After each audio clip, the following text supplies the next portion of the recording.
Hi అండి, అందరికీ welcome back to my channel. ఈరోజు అయితే పొదరిల్లు సీరియల్ ఏం జరిగిందో మీకు వివరంగా అయితే చెప్పేస్తాను. ఈ వీడియో చివరి వరకు చూడండి, స్కిప్ చేయకుండా. వీడియోకి లైక్ చేయండి, అలానే ఫస్ట్ టైం చూస్తున్న వాళ్ళు సబ్స్క్రైబ్ చేయడం మర్చిపోవద్దు. పొదరిల్లు సీరియల్ ఎప్పటికప్పుడు అప్డేట్స్ అయితే మీకోసం ముందుగానే ఇచ్చేస్తాను. సీరియల్ స్టార్ట్ అవ్వగానే అయితే ఇంకా శైలు అయితే పోలీసులకి కంప్లైంట్ ఇస్తుంది. ఇంకా పోలీసులు వస్తారనమాట. వచ్చి ఇక్కడ శైలుకి మీరేమవుతారు అని పోలీసులు ఒక్కొక్కరిని అడిగితే నేను అమ్మ అవుతా, నాన్న అవుతా, తండ్రి అవుతా అని చెప్పారు వాళ్ళు. అయితే మీరు ఎందుకు కొడుతున్నారు, శైలుని ఎందుకు తిడుతున్నారు అని చెప్పి గట్టి వార్నింగే ఇస్తారు. ఇంకా శైలు వయసు అడుగుతారు, 21 అని చెప్తుంది. అయితే మేజరే అని చెప్పేసి వాళ్ళ అన్నయ్యని పెన్ను పేపరు తెమ్మని చెప్తారు పోలీసులు. అయితే తీసుకొచ్చి నేను చెప్పినట్టు రాయమని చెప్తారు పోలీసులు. ఇంకా అలానే రాస్తాడనమాట.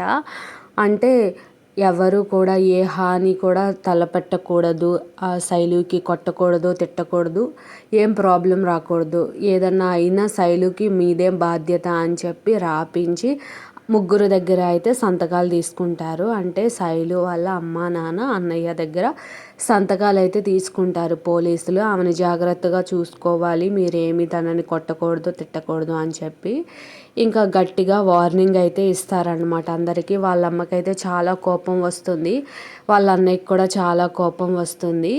ఇంకా తననేమి అనుకోకుండా అయితే ఇంకా పోలీసులు అయితే వెళ్ళిపోతారు. ఇంట్లో వాళ్ళు కూడా వెళ్ళిపోతారు.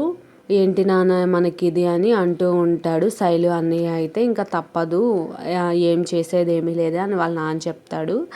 ఇంక శైలు అయితే ఇక్కడ మెకానిక్ షెడ్కి వస్తుంది కేశవ దగ్గరికి.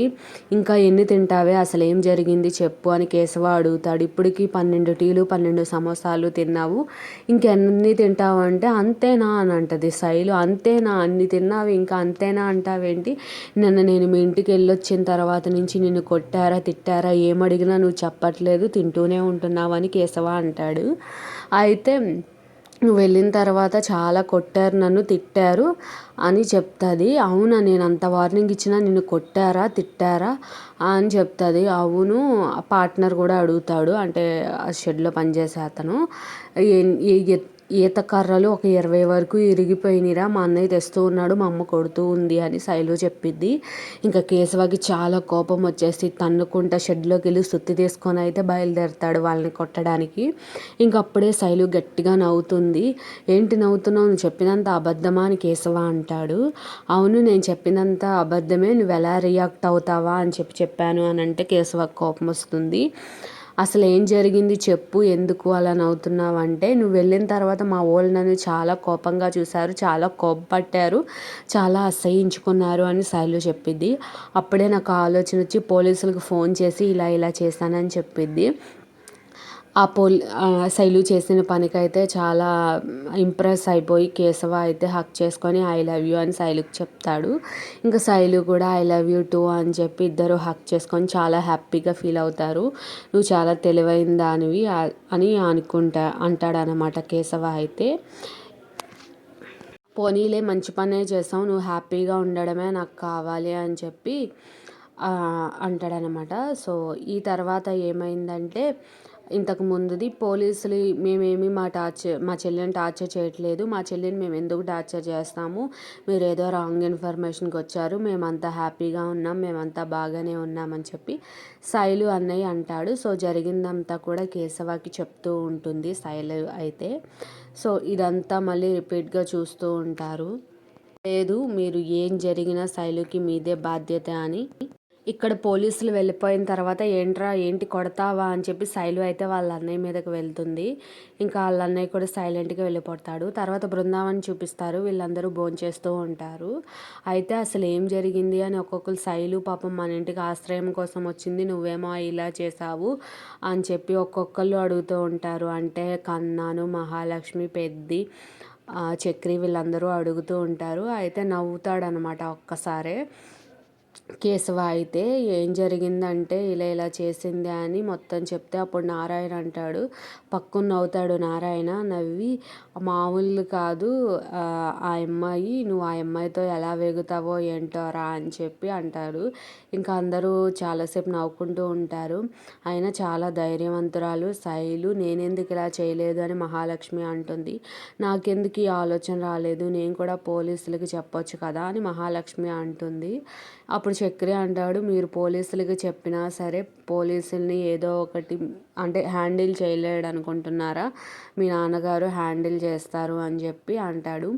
ఇంకా మహాలక్ష్మిని అయితే ఎప్పుడో వాళ్ళ అమ్మ నాన్న అలా కొట్టలేదు అని చెప్పి కూడా చక్రి అంటాడు.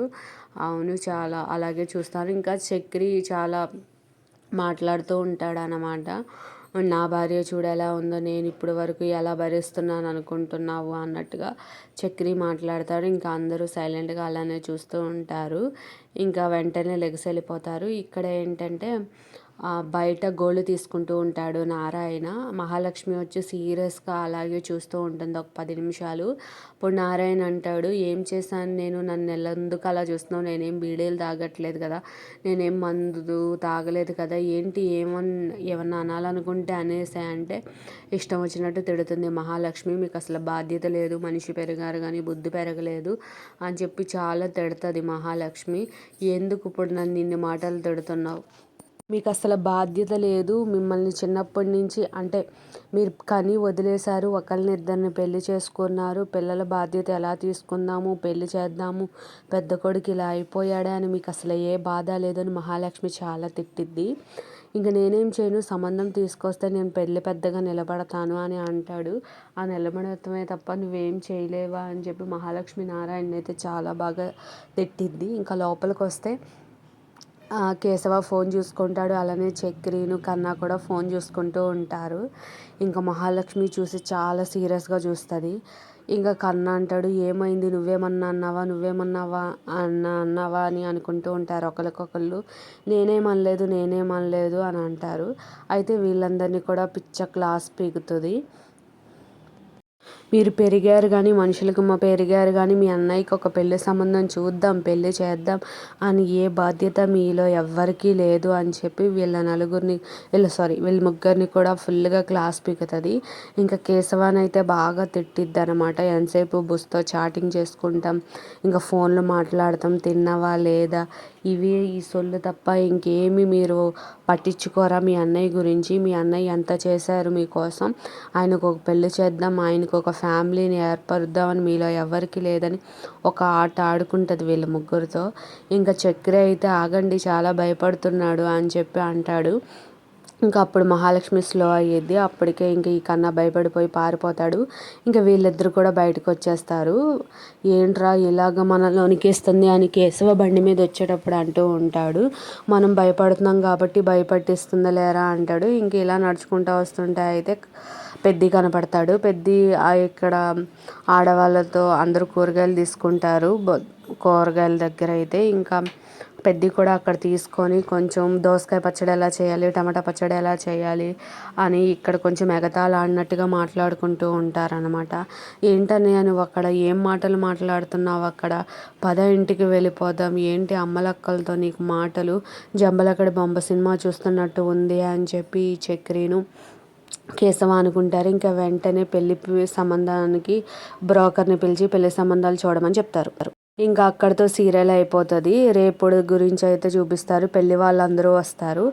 ఇంకా మా పంతులు గారు చెప్తారు అసలు జాతకం చూపించండి అని అంటే ఇంకా పెద్ద జాతకం అయితే తీసుకొస్తారు. ఆయన అయితే షాకింగ్ విషయాలు చెప్తూ ఉంటారు. ఆ షాకింగ్ విషయాలు ఏంటి, పెద్ద ఎందుకు అంత షాక్ అయ్యాడో రేపటి వీడియో ఎవరూ మిస్ అవ్వద్దు, చాలా ఇంట్రెస్టింగ్గా ఉంటుంది రేపటి ఎపిసోడ్ అయితే. ప్లీజ్ ఈ వీడియో నచ్చితే లైక్ అండ్ సబ్స్క్రైబ్ చేసుకోండి. నెక్స్ట్